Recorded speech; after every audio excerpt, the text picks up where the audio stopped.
My friends, this is not a fireside chat on war.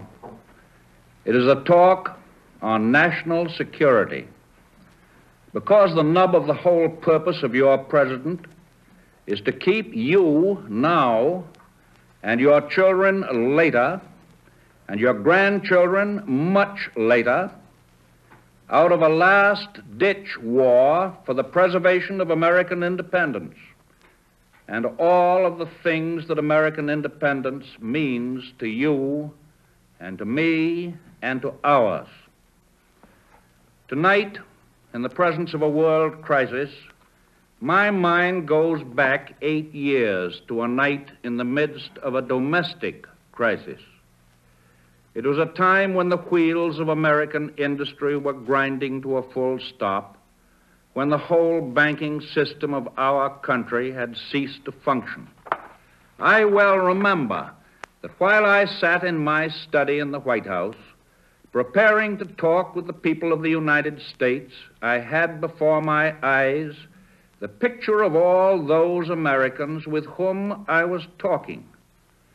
I saw the workmen in the mills, the mines, the factories, the girl behind the counter, the small shopkeeper, the farmer doing his spring plowing, the widows and the old men wondering about their life's savings. I tried to convey to the great mass of American people what the banking crisis meant to them in their daily lives. Tonight, I want to do the same thing with the same people in this new crisis which faces America. We met the issue of 1933 with courage and realism. We face this new crisis, this new threat to the security of our nation, with the same courage and realism. Never before since Jamestown and Plymouth Rock has our American civilization been in such danger as now. For on September 27th, 1940, this year, by an agreement signed in Berlin, 3 powerful nations, 2 in Europe and 1 in Asia, joined themselves together in the threat that if the United States of America interfered with or blocked the expansion program of these 3 nations, a program aimed at world control, they would unite in ultimate action against the United States. The Nazi masters of Germany have made it clear that they intend not only to dominate all life and thought in their own country, but also to enslave the whole of Europe, and then to use the resources of Europe to dominate the rest of the world. It was only 3 weeks ago that their leader stated this: there are 2 worlds that stand opposed to each other. And then in defiant reply to his opponents, he said this: others are correct when they say, with this world we cannot ever reconcile ourselves. I can beat any other power in the world. So said the leader of the Nazis. In other words, the Axis not merely admits, but the Axis proclaims that there can be no ultimate peace between their philosophy of government, and our philosophy of government. In view of the nature of this undeniable threat, it can be asserted properly and categorically that the United States has no right or reason to encourage talk of peace until the day shall come when there is a clear intention on the part of the aggressor nations to abandon all thought of dominating or conquering the world. At this moment, the forces of the states that are leagued against all peoples who live in freedom are being held away from our shores. The Germans and the Italians are being blocked on the other side of the Atlantic by the British and by the Greeks and by thousands of soldiers and sailors who are able to escape from subjugated countries. In Asia, the Japanese are being engaged by the Chinese nation in another great defense. In the Pacific Ocean is our fleet. Some of our people like to believe that wars in Europe and in Asia are of no concern to us, but it is a matter of most vital concern to us that European and Asiatic war makers should not gain control of the oceans which lead to this hemisphere. 117 years ago, the Monroe Doctrine was conceived by our government as a measure of defense in the face of a threat against this hemisphere by an alliance in continental Europe. Thereafter, we stood guard in the Atlantic with the British as neighbors. There was no treaty. There was no unwritten agreement. And yet, there was the feeling proven correct by history that we as neighbors could settle any disputes in peaceful fashion. And the fact is that during the whole of this time, the Western Hemisphere has remained free from aggression from Europe or from Asia. Does anyone seriously believe that we need to fear attack anywhere in the Americas, while a free Britain remains our most powerful naval neighbor in the Atlantic? And does anyone seriously believe, on the other hand, that we could rest easy if the Axis powers were our neighbors there? If Great Britain goes down, the Axis powers will control the continents of Europe, Asia, Africa, Australasia, and the high seas, and they will be in a position to bring enormous military and naval resources against this hemisphere. It is no exaggeration to say that all of us in all the Americas would be living at the point of a gun loaded with explosive bullets, economic as well as military. We should enter upon a new and terrible era in which the whole world, our hemisphere included, would be run by threats of brute force. And to survive in such a world, we would have to convert ourselves permanently into a militaristic power on the basis of war economy. Some of us like to believe that even if Britain falls, we are still safe because of the broad expanse of the Atlantic and of the Pacific. But the width of those oceans is not what it was in the days of clipper ships. At one point between Africa and Brazil, the distance is less from Washington than it is from Washington to Denver, Colorado. 5 hours for the latest type of bomber. And at the north end of the Pacific Ocean, America and Asia almost touch each other. Why, even today we have planes that could fly from the British Isles to New England and back again without refueling. And remember that the range of the modern bomber is ever being increased. During the past week, many people in all parts of the nation have told me what they wanted me to say tonight. Almost all of them expressed a courageous desire to hear the plain truth about the gravity of the situation. One telegram, however, expressed the attitude of the small minority who want to see no evil and hear no evil, even though they know in their hearts that evil exists. That telegram begged me not to tell again of the ease with which our American cities could be bombed by any hostile power which had gained bases in this Western Hemisphere. The gist of that telegram was, please, Mr. President, don't frighten us by telling us the facts. Frankly and definitely, there is danger ahead, danger against which we must prepare.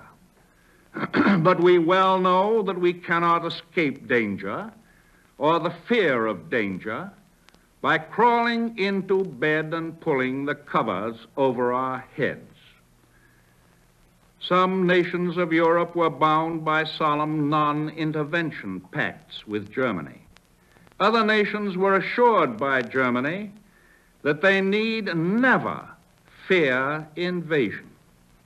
Non-intervention pact or not, the fact remains that they were attacked, overrun, thrown into modern slavery at an hour's notice, or even without any notice at all. As an exiled leader of one of these nations said to me the other day, the notice was a minus quantity. It was given to my government 2 hours after German troops had poured into my country in 100 places. The fate of these nations tells us what it means to live at the point of a Nazi gun. The Nazis have justified such actions by various pious frauds. One of these frauds is the claim that they are occupying a nation for the purpose of restoring order. Another is that they are occupying or controlling a nation on the excuse that they are protecting it against the aggression of somebody else. For example, Germany has said that she was occupying Belgium to save the Belgians from the British. Would she then hesitate to say to any South American country, we are occupying you to protect you from aggression by the United States? Belgium today is being used as an invasion base against Britain, now fighting for its life. And any South American country in Nazi hands would always constitute a jumping-off place for German attack on any one of the other republics of this hemisphere. Analyze for yourselves the future of 2 other places, even nearer to Germany, if the Nazis won. Could Ireland hold out? Would Irish freedom be permitted? As an amazing pet exception in an unfree world. Or the islands of the Azores, which still fly the flag of Portugal after 5 centuries. You and I think of Hawaii as an outpost of defense in the Pacific, and yet the Azores are closer to our shores in the Atlantic than Hawaii is on the other side. There are those who say that the Axis powers would never have any desire to attack the Western Hemisphere. That is the same dangerous form of wishful thinking which has destroyed the powers of resistance of so many conquered peoples. The plain facts are that the Nazis have proclaimed time and again that all other races are their inferiors and therefore subject to their orders. And most important of all, the vast resources and wealth of this American hemisphere constitute the most tempting loot in all of the round world. Let us no longer blind ourselves to the undeniable fact that the evil forces which have crushed and undermined and corrupted so many others are already within our own gates. Your government knows much about them, and every day is ferreting them out. Their secret emissaries are active in our own and in neighboring countries. They seek to stir up suspicion and dissension, to cause internal strife. They try to turn capital against labor and vice versa. They try to reawaken long slumbering racial and religious enmities which should have no place in this country.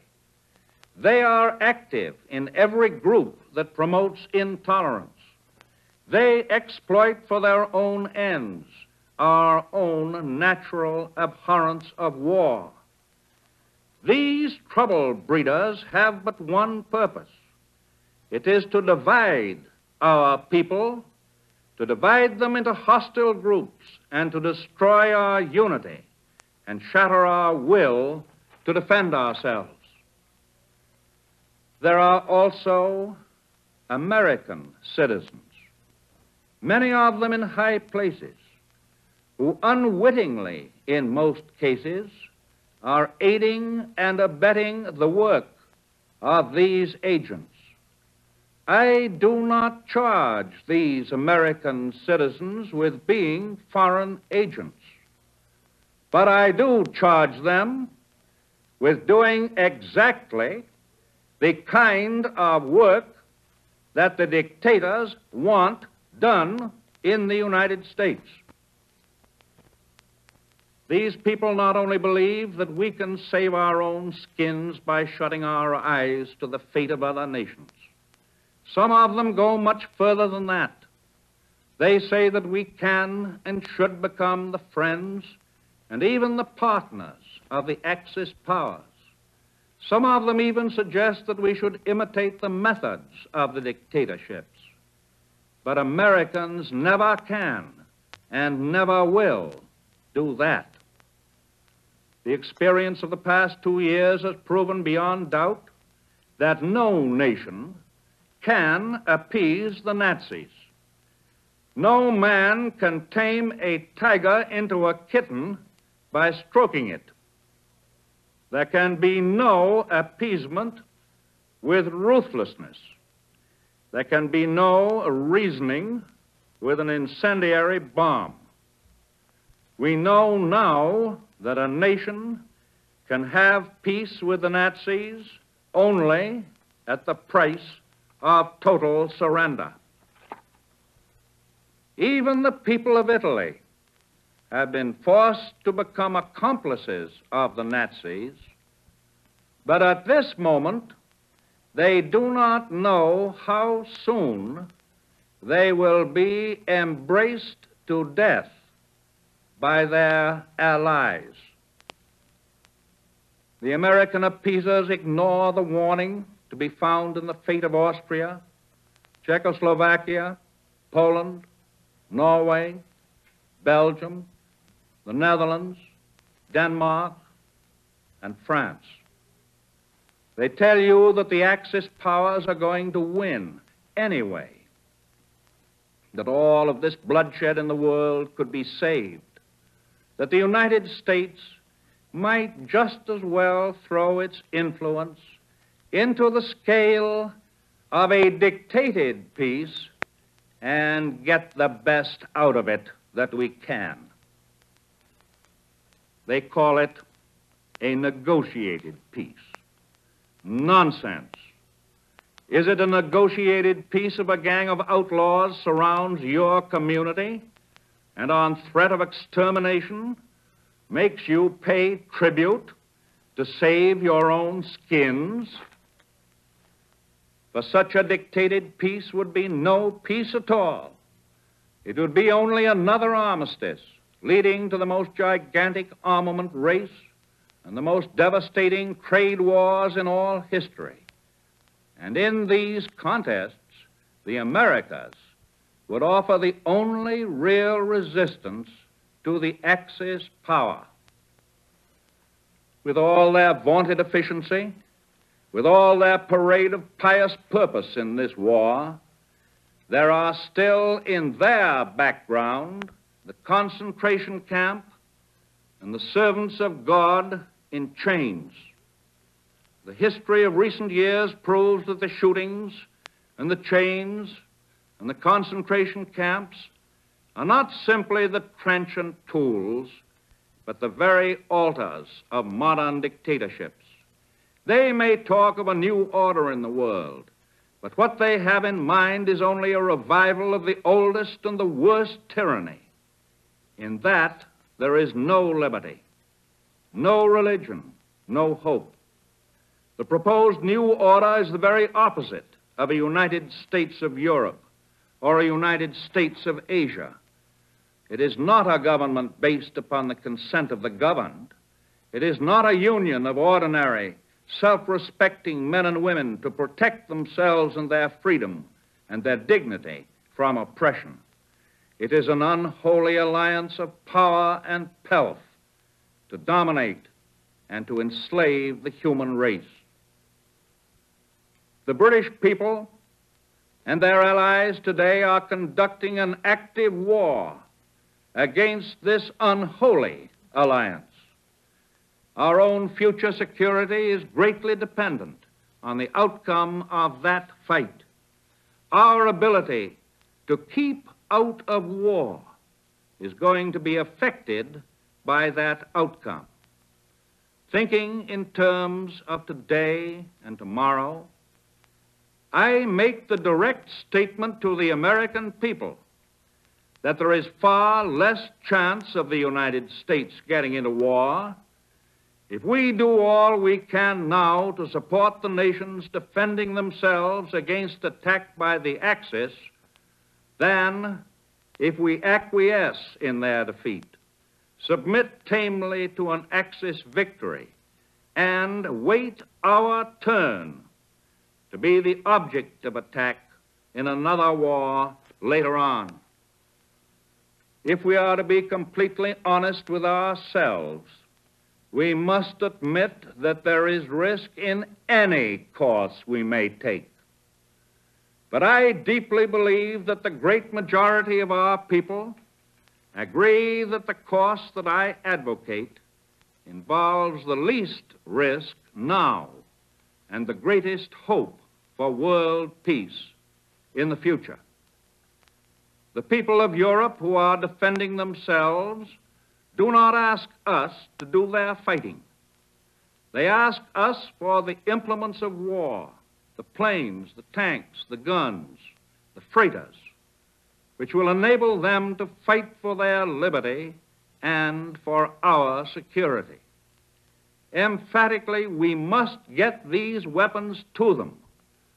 Get them to them in sufficient volume and quickly enough so that we and our children will be saved the agony and suffering of war which others have had to endure.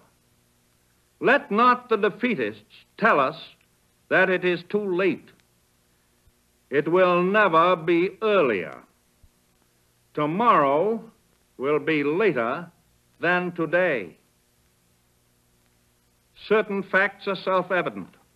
In a military sense, Great Britain and the British Empire are today the spearhead of resistance to world conquest, and they are putting up a fight which will live forever in the story of human gallantry.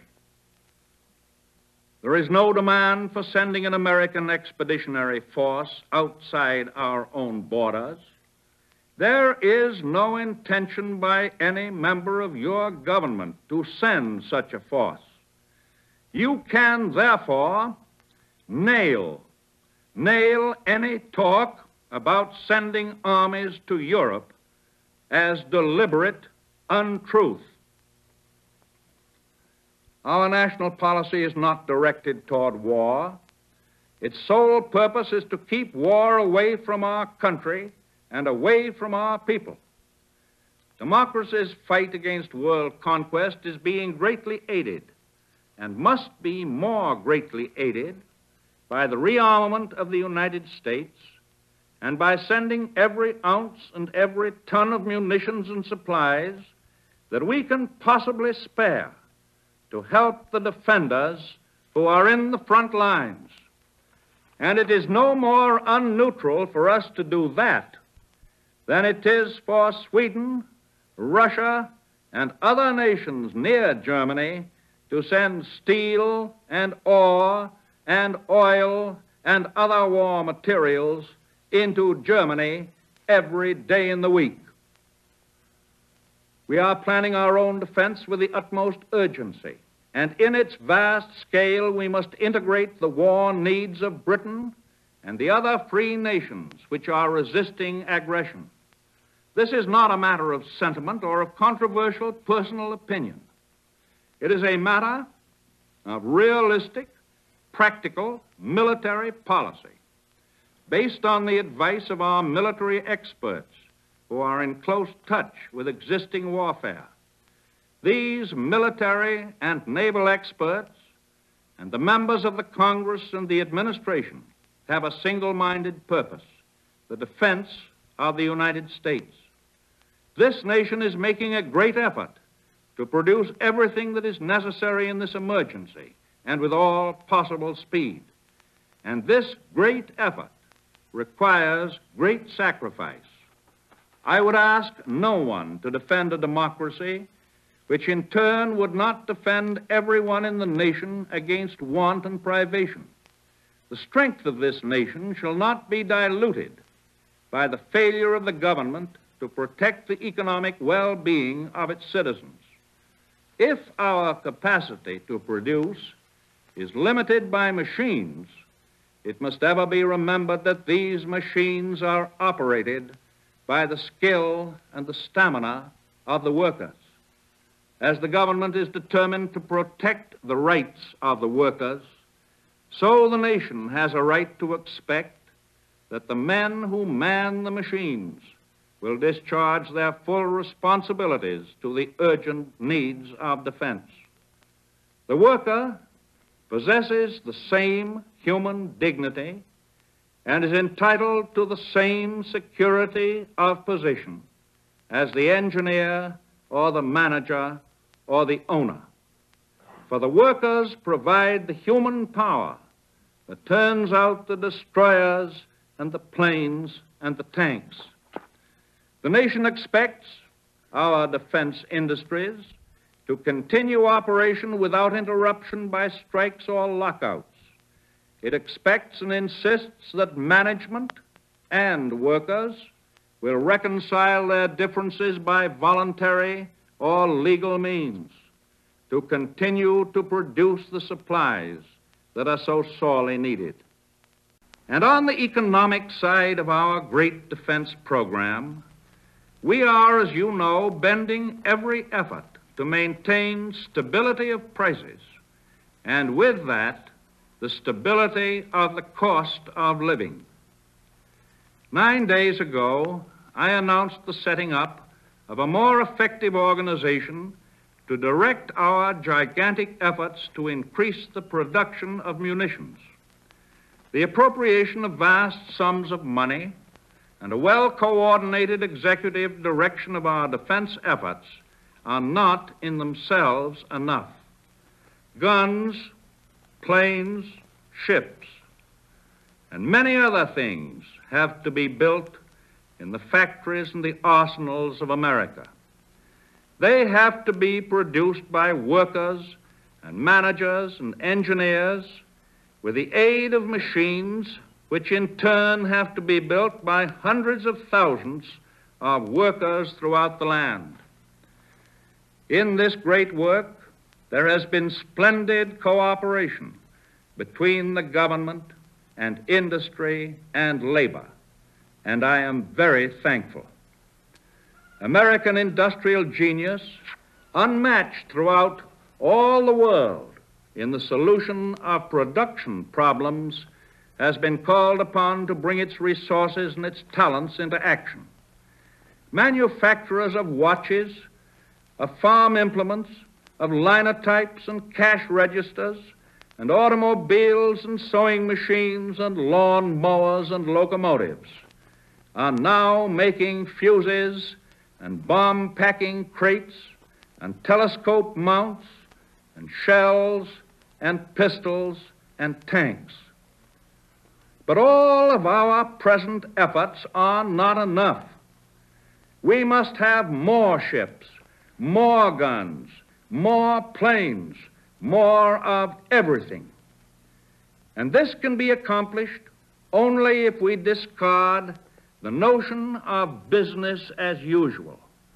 This job cannot be done merely by superimposing on the existing productive facilities the added requirements of the nation for defense.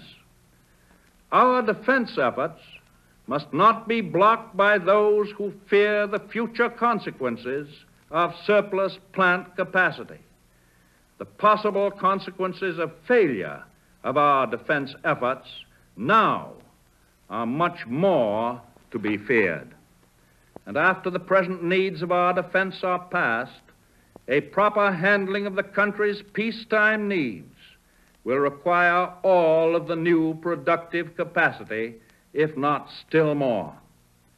No pessimistic policy about the future of America shall delay the immediate expansion of those industries essential to defense. We need them.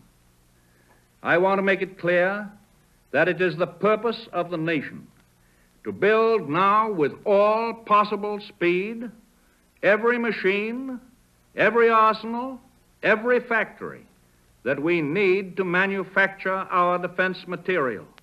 We have the men, the skill, the wealth, and above all, the will.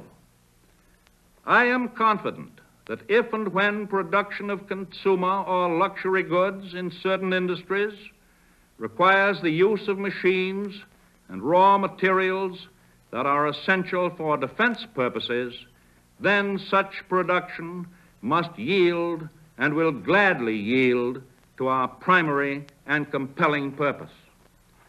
So I appeal to the owners of plants, to the managers, to the workers, to our own government employees, to put every ounce of effort into producing these munitions swiftly and without stint. With this appeal, I give you the pledge that all of us who are officers of your government will devote ourselves to the same wholehearted extent to the great task that lies ahead. As planes and ships and guns and shells are produced, your government, with its defense experts, can then determine how best to use them to defend this hemisphere.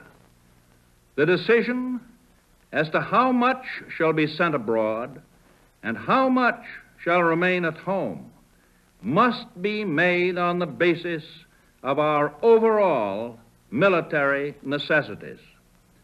We must be the great arsenal of democracy. For us, this is an emergency as serious as war itself. We must apply ourselves to our task with the same resolution, the same sense of urgency, the same spirit of patriotism and sacrifice as we would show were we at war.